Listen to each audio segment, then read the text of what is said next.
किताबों में लिखा है कि हज़रत उमर रज़ी अल्लाह अन्हु के ज़माना के अंदर एक शख्स था, एक इबादत गुज़ार नौजवान था। वो हर वक्त इबादत में मसरूफ़ रहता था, इतनी इबादत करता था कि हज़रत उमर जैसे जलील क़द्र सहाबी भी उसकी कसरत इबादत की वजह से हैरान हो जाते थे। इस नौजवान का वालिद ज़ईफ़ुल उमर था। वह नौजवान इशा की नमाज़ के बाद अपने वालिद की खिदमत में सारी रात मसरूफ़ रहता। जिस रास्ते से वह नौजवान मस्जिद को जाया करता था, उस रास्ते में एक औरत उस नौजवान के हुस्न जमाल पर गिरफ्ता हो गई।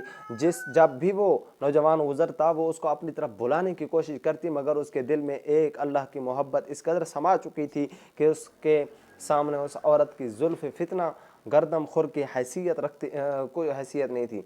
एक दिन वो नौजवान इशा की नमाज से फ़ारिग होकर वापस लौटा तो वो औरत हस्ब मामूल शैतान की रस्सी बनकर सामने आई और उसने ज़बरदस्ती पकड़कर उसे अपने घर ले जाना चाहा।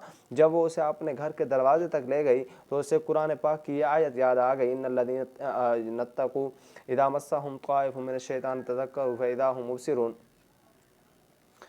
जो लोग मुत्तकी हैं, जब उनको शैतान की तरफ से कोई ख़तरा पैदा हो जाता है तो याद कर लेते हैं और हकीकत को देखने लग जाते हैं।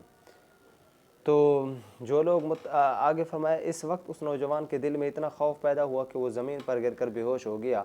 इधर उसके बूढ़े वालिद उसके इंतज़ार में थे। जब काफ़ी वक्त गुज़र गया तो नौजवान ना पहुंचा तो उसके वालिद उसे तलाश करने के लिए घर से निकला। क्या देखते हैं कि वो रास्ता में बेहोश पड़ा है और उसके बाद वो उसे घर उठा कर लाए। जब होश आया तो पूछा कि बेटा तेरे साथ क्या मामला पेश आया।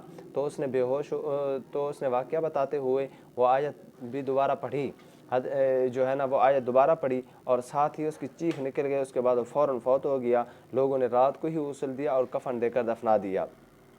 कितना खुशकिस्मत, कितना खुश नसीब नौजवान था कि औरत उसको बुलाती रही। तो इस वजह से अल्लाह पाक ने फरमाया कि 7 बंदे क़यामत के दिन अल्लाह के अर्श के साए के नीचे होंगे। इनमें से एक ये भी है जिसको कोई औरत अपनी तरफ बुलाए और वो ये कह दे कि मुझे अल्लाह का डर माने है, तो फरमाया उसको भी अल्लाह पाक क़यामत के दिन अपने अर्श के साए के नीचे जगह अता फरमाएंगे।